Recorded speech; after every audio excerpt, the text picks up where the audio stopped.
The mosaic floor at Wewelsburg Castle is one of the most chilling symbols of the 20th century.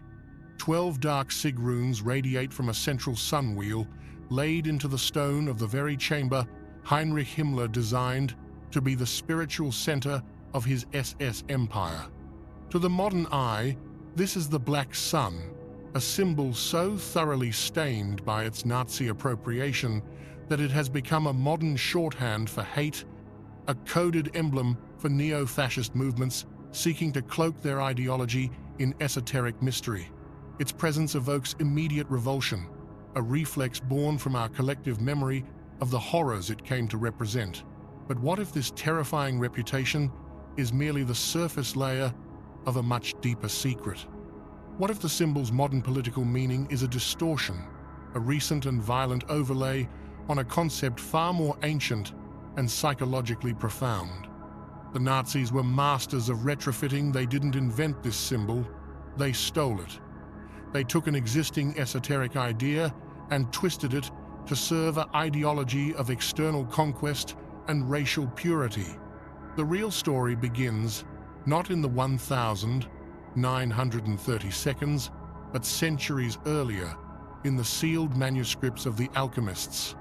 The forbidden knowledge isn't the symbol itself, but what it truly represents.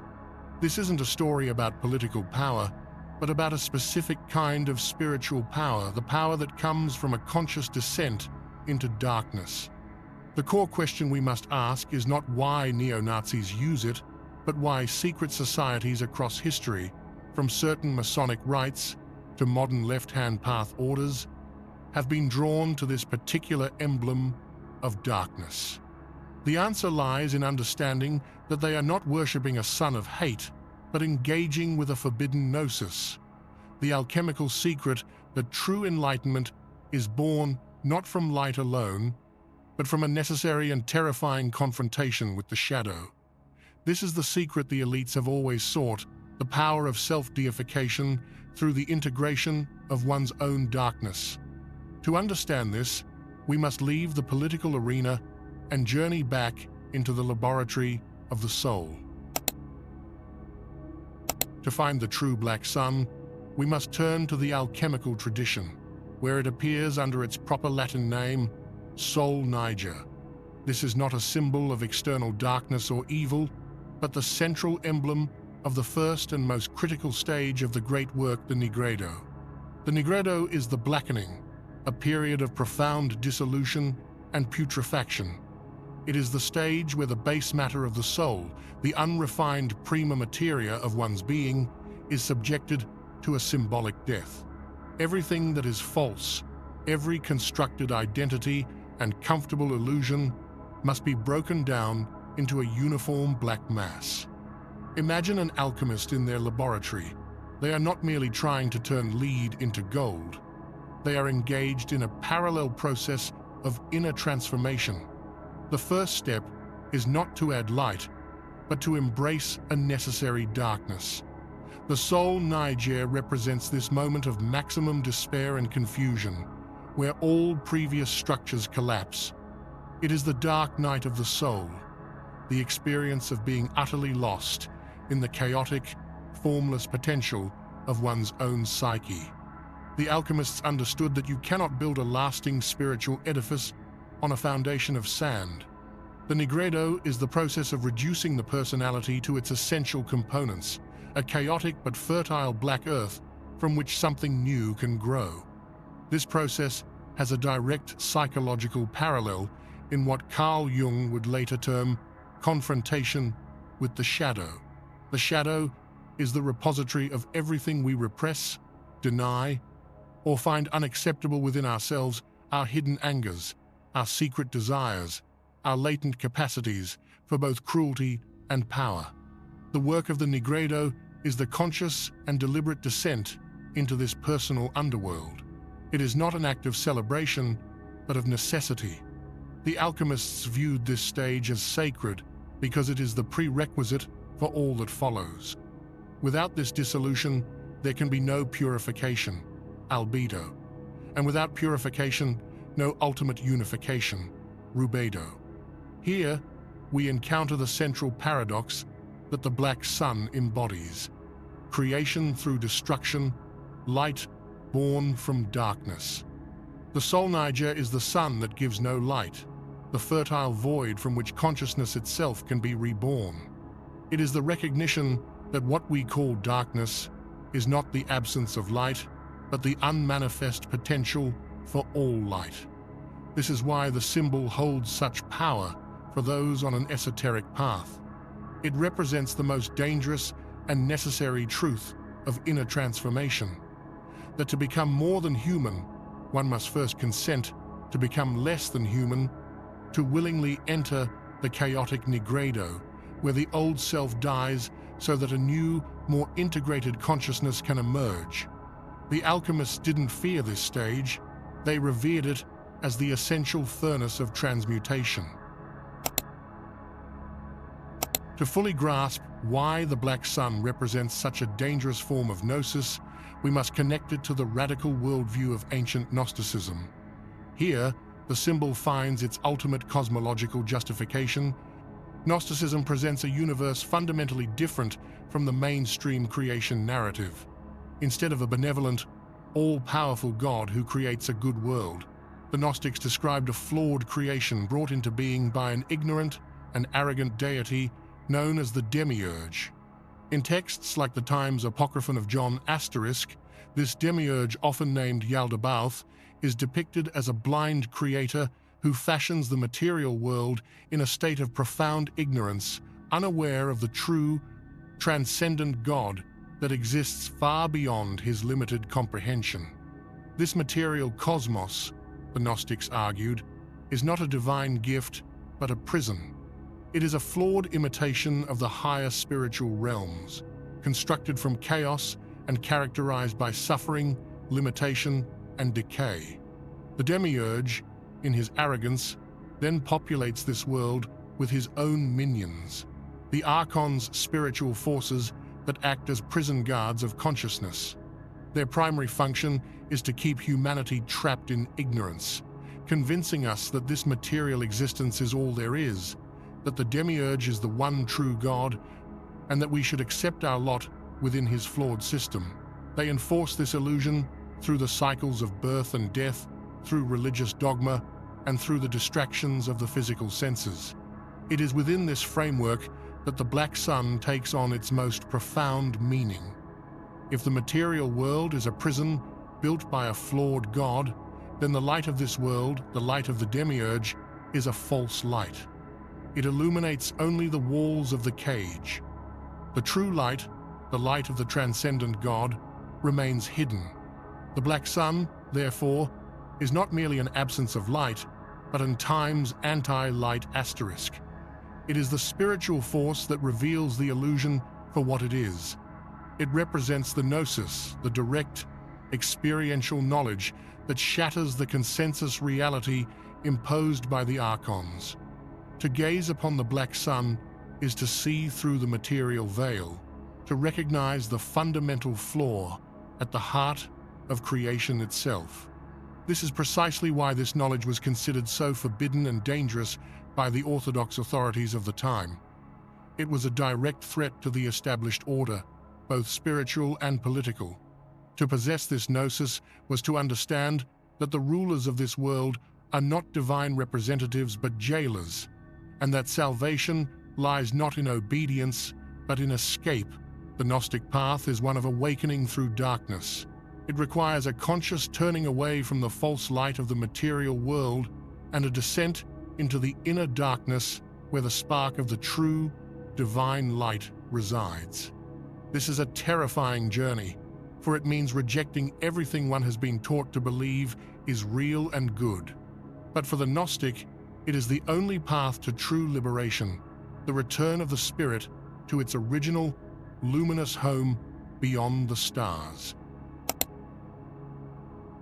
This theme of awakening through a rejected darkness finds one of its most powerful expressions in the Gnostic reinterpretation of the serpent. In mainstream religious tradition, the serpent in the Garden of Eden is the villain, the tempter, who brings sin and death into the world. But for certain Gnostic sects, like the Ophites and the Narcines, this narrative was completely inverted. They revered the serpent as a hero and a bringer of enlightenment. The Hebrew word for serpent, *nahash*, also means to decipher or to find out, and the Gnostics took this literally. The serpent was the embodiment of a higher wisdom that offered humanity the key to its own liberation. In the Gnostic reading of Genesis, the demiurge, the god of the Old Testament, is the one who lies when he tells Adam and Eve that eating from the tree of knowledge will cause them to die. The serpent, by contrast, tells them the truth, that eating the fruit will open their eyes and make them like God, knowing good and evil. The serpent is not tempting humanity into sin. It is initiating them into Gnosis. It is offering the knowledge that allows them to see the demiurge for what he is and to recognize their own divine potential. The serpent, therefore, becomes the ultimate symbol of rebellion against a tyrannical creator and the pursuit of self-knowledge. This symbolism is further deepened by the Ouroboros, the serpent eating its own tail. For the Gnostics, this ancient symbol represented the cyclical nature of existence within the material world, but also the possibility of transcending it. The serpent, consuming itself, signifies the process of inner transformation, the consumption and integration of one's own shadow aspects, leading to a rebirth of consciousness. The head and tail represent the spiritual and the material, locked in an eternal cycle that can only be broken through the gnosis the serpent itself provides. The black sun, in this context, emerges as the ultimate expression of this reversed serpent wisdom. It is the cosmic serpent, the dark light, that reveals the truth. Secret societies that trace their lineage back to these Gnostic and Hermetic traditions are the inheritors of this reversed interpretation. They understand that the symbols rejected by the mainstream, the serpent, the black sun, are not emblems of evil, but keys to a hidden knowledge. They represent the path of the individual who seeks to awaken by confronting the darkness, both within and without. This is not a worship of evil, but a recognition that the path to the highest light necessarily passes through the deepest understanding of the shadow. It is the ultimate transgressive act to embrace what has been demonized as the very source of one's liberation. While the black sun's roots reach deep into alchemical and Gnostic soil, its most infamous manifestation occurred in the 20th century, where it was retrofitted into a very different kind of mythology. This brings us back to Wewelsburg Castle and Heinrich Himmler's grand vision. Himmler, the head of the SS, was obsessed with creating a new pagan religion for the Nazi state, one that would replace Christianity with a mythologized version of Germanic history. He transformed Wewelsburg into a cult center, a SS order castle designed to be the spiritual and ideological heart of his new aristocracy. The mosaic that we now call the Black Sun was central to this project, but it's crucial to understand that the Nazis did not invent this symbol. They appropriated it.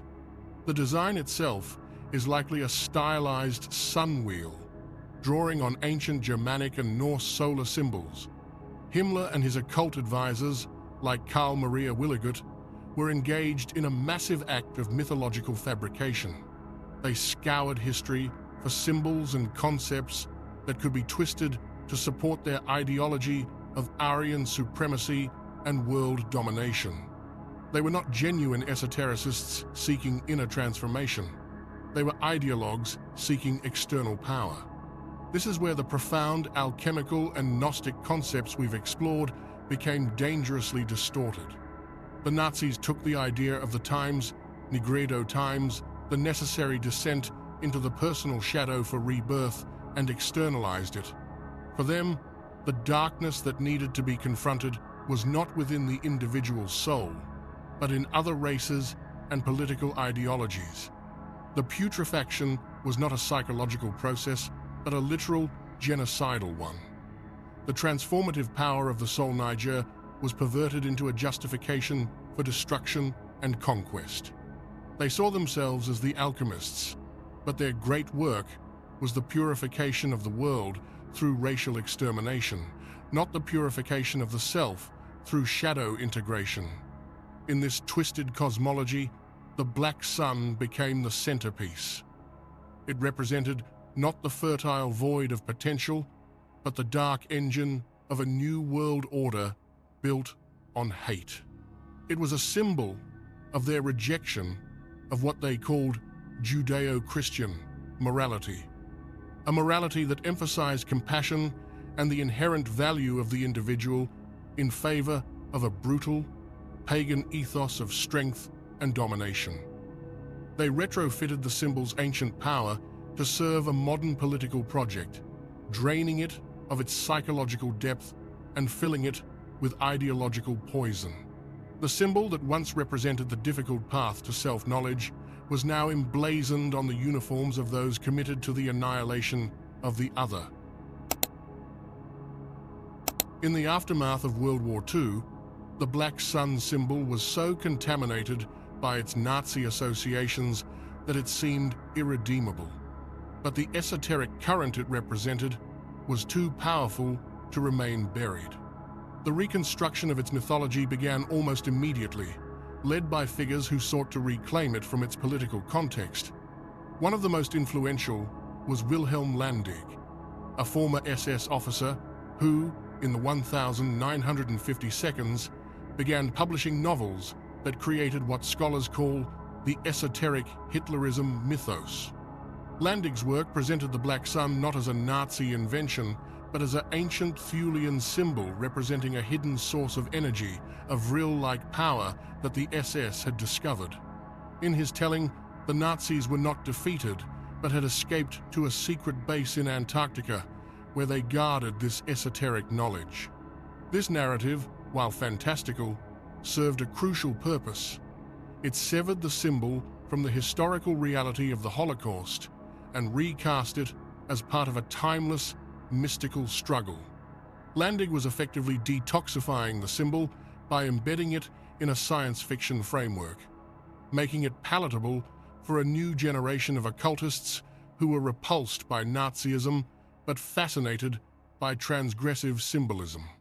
This paved the way for the Black Sun's emergence in modern occult circles, entirely divorced from its political past. Beginning in the 1960 seconds and 70 seconds, with the rise of the counterculture and renewed interest in Western esotericism, the symbol began to appear in new contexts. It found a home within left-hand path traditions, particularly those influenced by the writings of Aleister Crowley and the emergence of the Temple of Set in 1975. For these groups, the Black Sun was reclaimed as a potent symbol of individuation and rebellion against spiritual tyranny. The Temple of Set, which split from the Church of Satan, explicitly rejects Nazism and all forms of collectivist ideology. For Setians, the Black Sun is intimately connected to their central deity, Set, the Egyptian god of isolation, darkness, and the conscious self. They interpret the symbol as representing the black flame of individual intellect and self-awareness, the very force that allows a person to break free from the herd mentality and cosmic determinism. In this system, the darkness of the Black Sun is not about hate, but about the isolation and self-reliance necessary for true initiation. It is the void from which the individual will is born. This reclamation highlights the ongoing tension in the symbol's interpretation. On one hand, it continues to be used by far-right and neo-Nazi groups as a coded emblem of their ideology. On the other, it has been adopted by serious occultists who see it as a tool for profound psychological and spiritual work, a symbol of the Qliphothic journey through the shadow self. The same symbol can represent either a project of external political domination or a path of internal alchemical transformation. The difference lies entirely in the intention of the practitioner. This duality is the source of its enduring power and its inherent danger. The black sun does not change, but the human consciousness that engages with it determines whether it becomes a force for destruction or for rebirth. The journey into the meaning of the black sun inevitably leads us from the outer corridors of history to the inner landscape of the psyche. And here we encounter the work of Carl Jung. Jung provided a framework that makes the alchemical and Gnostic concepts psychologically immediate. He argued that the path to wholeness, which he called individuation, requires a conscious and courageous confrontation with the shadow. The shadow is not some abstract evil. It is the totality of our repressed desires, unlived potentials, and unacceptable emotions, everything we have pushed into the unconscious to maintain a socially acceptable persona. Jung understood this process in terms that directly mirror the alchemical Nigredo. The descent into the personal shadow is a form of voluntary dissolution, where the comfortable ego identity is broken down to make contact with the richer, more complete self. The black sun serves as a perfect archetypal image for this process. It is the dark sun of the unconscious, the source of energy and potential that lies beneath the bright, conscious light of the ego. To ignore this inner darkness, Jung warned, is to risk being controlled by it. The shadow doesn't disappear when repressed, it gains power, often projecting itself outward onto others in the form of irrational hatreds and fears.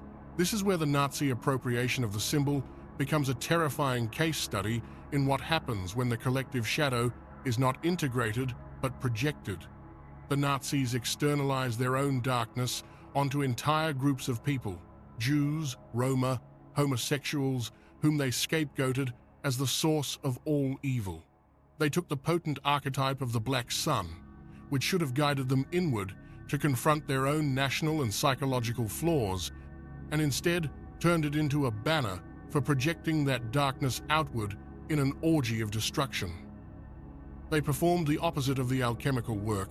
Instead of dissolving their own base matter for transformation, they sought to purify the world by annihilating the other they blamed for their own internal chaos. Modern therapeutic applications of shadow work are, in essence, a secular and psychological reclaiming of this ancient wisdom. The goal is not to eliminate the shadow, but to integrate it, to bring its contents into the light of consciousness where they can be understood and harnessed. This is difficult, uncomfortable work. It requires facing aspects of ourselves we would rather deny, but the reward is authenticity and a profound sense of inner power.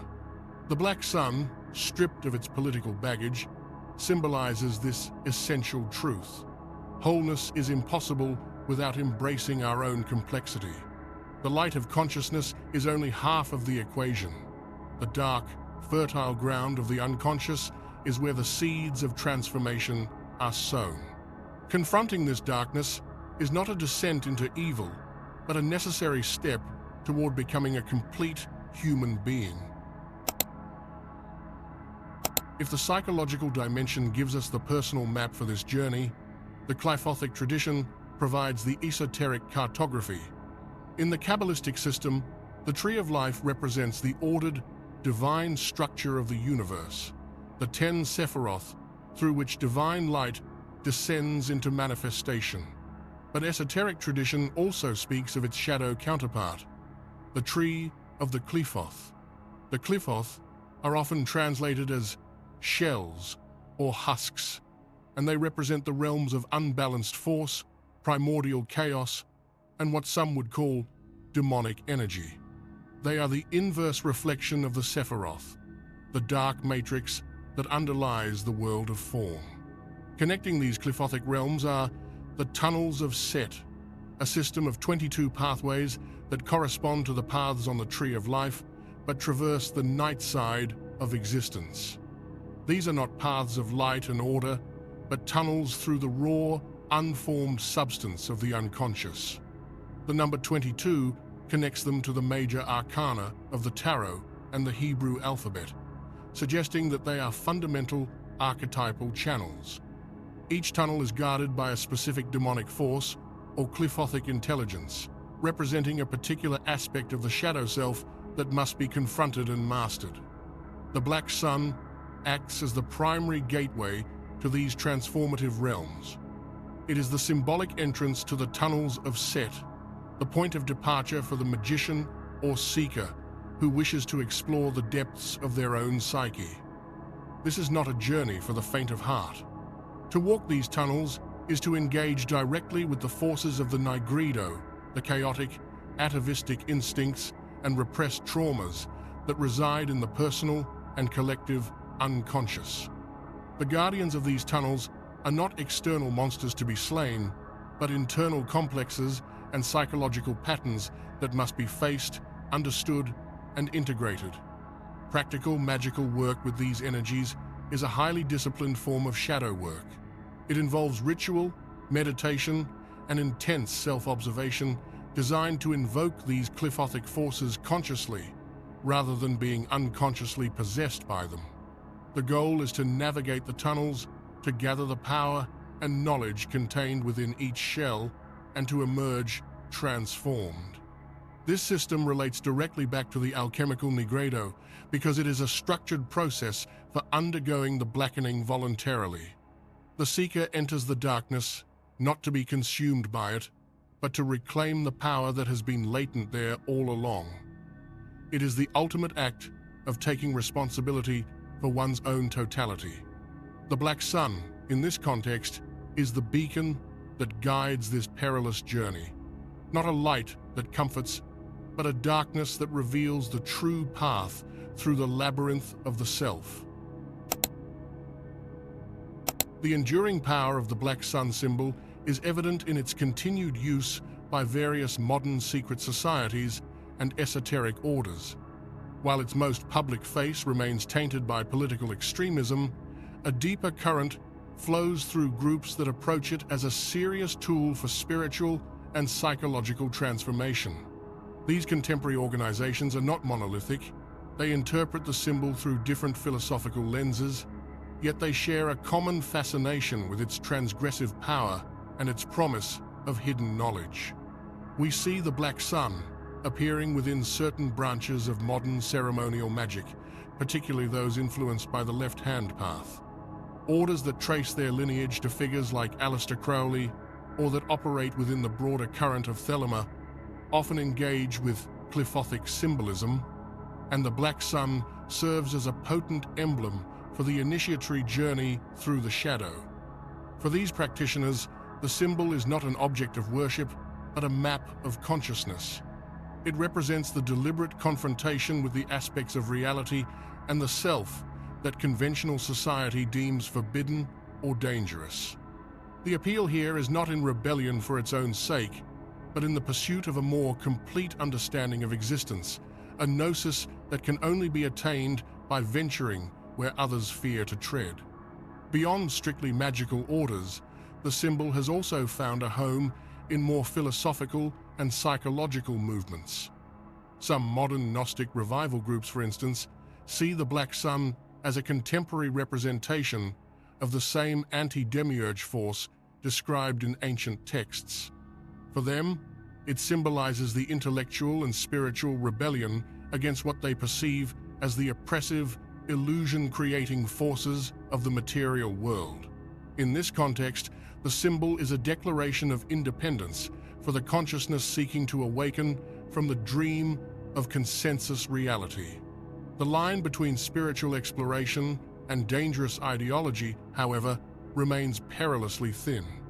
The very qualities that make the symbol powerful for inner work, its association with darkness, transgression, and hidden power, also make it attractive to those with narcissistic or authoritarian tendencies.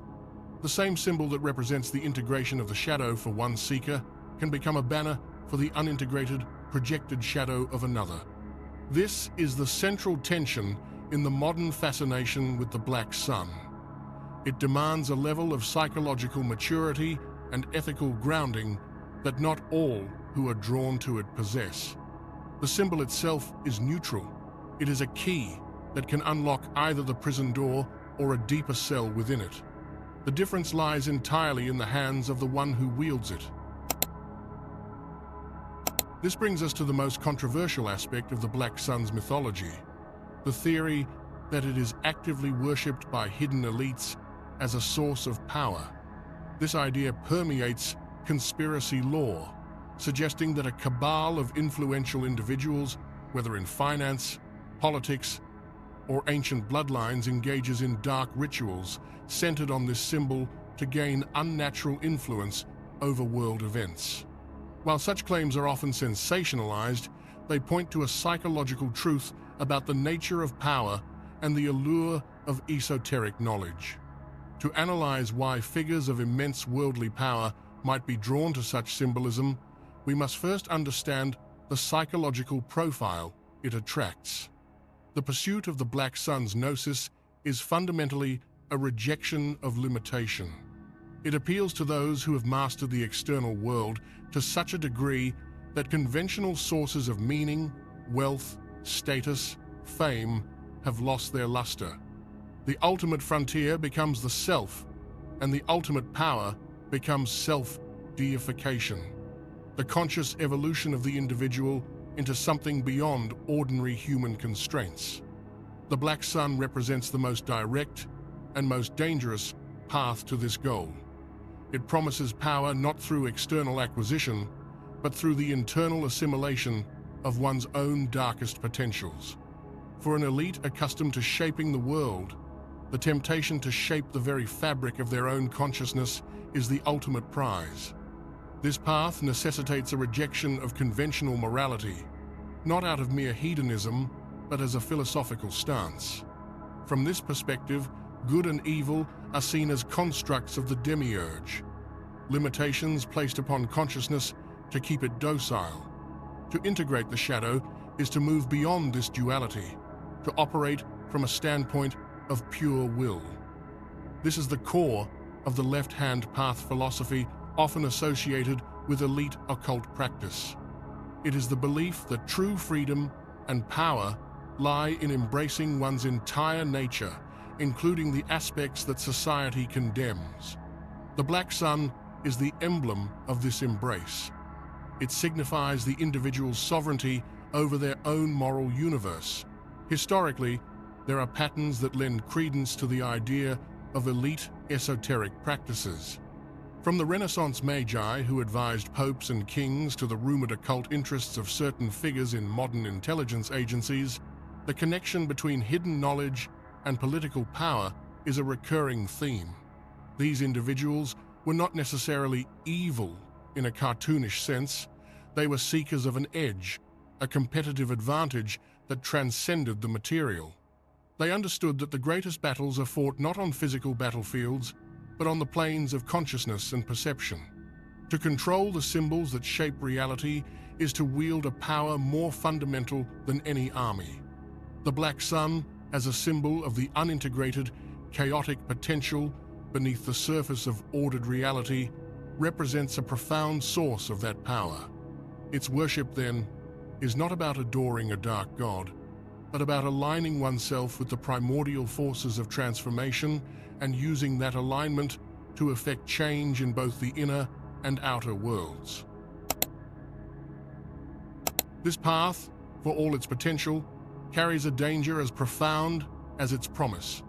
The line between shadow work and spiritual corruption is not merely thin, it is often invisible until it has been crossed. The very forces that can lead to profound integration and wholeness are the same ones that, mishandled, can lead to a complete disintegration of the moral and psychological self. The Black Sun does not discriminate. It offers its power to all who dare to gaze into it, but it offers no guarantees of safe passage. The furnace of the Nigredo can purify, but it can also consume.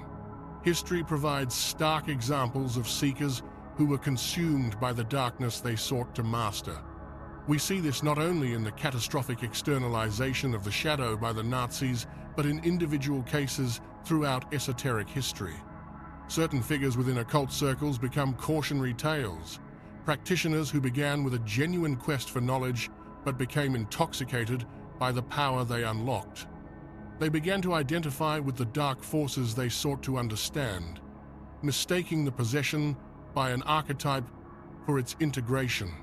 Instead of mastering their shadow mastered them, leading to paranoia, megalomania, and a complete detachment from human empathy. The Qliphothic tunnels, intended as a path to the self, became a maze from which they could not escape. There are clear warning signs of this dangerous obsession. The first is a shift in motivation from self-understanding to a hunger for power over others. When the goal ceases to be inner transformation and becomes external control, the path has been corrupted. Another sign is the rejection of all ethical constraints as mere illusion or slave morality, without the parallel development of a deeper, self-generated ethical code based on responsibility. A practitioner who believes themselves to be beyond good and evil, without having first integrated the human capacity for both, is not a god in the making, but a psyche in freefall. The most dangerous trap is spiritual pride, the conviction that one is uniquely equipped to handle forces that have destroyed others, a belief that often precedes the fall. This is why an ethical foundation is not an optional extra in esoteric practice. It is the essential container for the work. Without a conscious commitment to compassion, self-honesty, and a connection to humanity, the exploration of the shadow becomes a narcissistic dive into the abyss. The rituals and symbols are not inherently protective. They are tools that amplify the intentions of the user. A heart filled with anger will find only more anger in the darkness. A mind seeking domination will find only more sophisticated ways to dominate. The true test of this path is not how much power one can accumulate, but how much humanity one can retain while wielding it. This work demands extreme psychological stability precisely because it involves systematically deconstructing the very ego that provides that stability. It is a controlled demolition of the personality. To undertake this without a strong sense of self, without a therapeutic container, or without genuine humility is to court disaster. The black sun is not a symbol for the curious dabbler or the wounded soul seeking a quick fix for their pain. It is a map for the most perilous journey a human can undertake, the voyage into the deepest layers of the self. To follow this map without the necessary preparation is to risk becoming not a master of darkness, but its servant. The symbol that promises liberation can, in untrained hands, become the lock on a prison of one's own making. When this path is navigated with wisdom and integrity, it leads to what can only be called the ultimate transformation, the forbidden Gnosis hinted at in our title. The Black Sun tradition, in its purest form, represents the most dangerous spiritual secret because it reveals that the power of creation and destruction resides not in some external god, but within the individual consciousness. It is the knowledge that we are not merely passengers in a universe created by another, but co-creators whose inner state directly shapes the reality we experience. This is the true meaning of self-deification. It is not about becoming a tyrannical god who rules over others, but about realizing the divine spark within and taking full responsibility for its expression. The alchemical process culminates in the creation of the philosopher's stone, a symbol for the fully integrated self, a consciousness that has assimilated both its light and its darkness and can now act with the spontaneity and power of a natural force. This is the individual who has passed through the black sun and emerged not merely enlightened, but time's transmuted asterisk.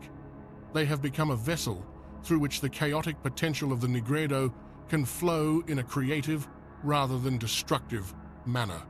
This is why this knowledge remains guarded and hidden. It is not hidden in the sense of being locked in a vault, but in the sense of being inaccessible to the unprepared mind.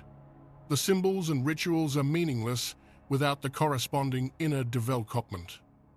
The true secrecy is a natural consequence of the work's difficulty. You cannot give someone the experience of the Nigredo. They must willingly choose to undergo it. You cannot explain the taste of the fruit from the tree of knowledge. It must be eaten.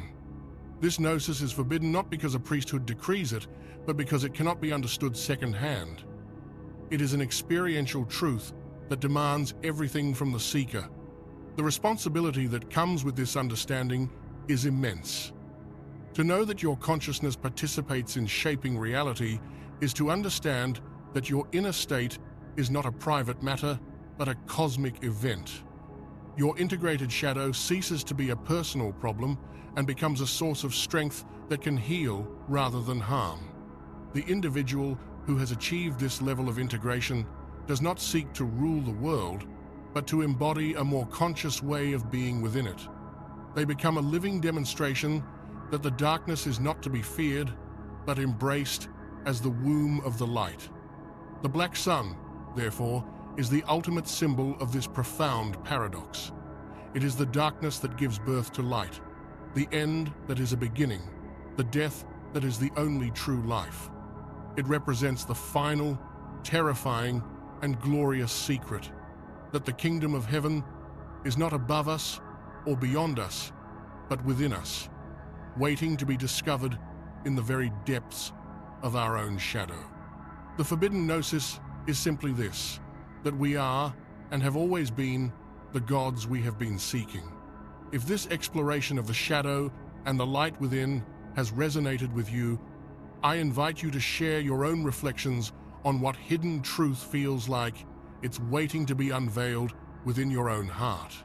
Consider subscribing to this channel for more journeys into the esoteric foundations of our world.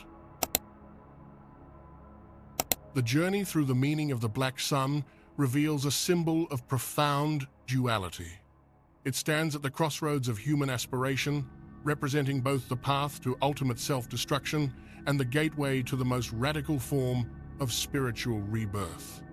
Its history is a mirror reflecting our eternal fascination with darkness, not as mere evil, but as the unmanifest potential from which all creation springs.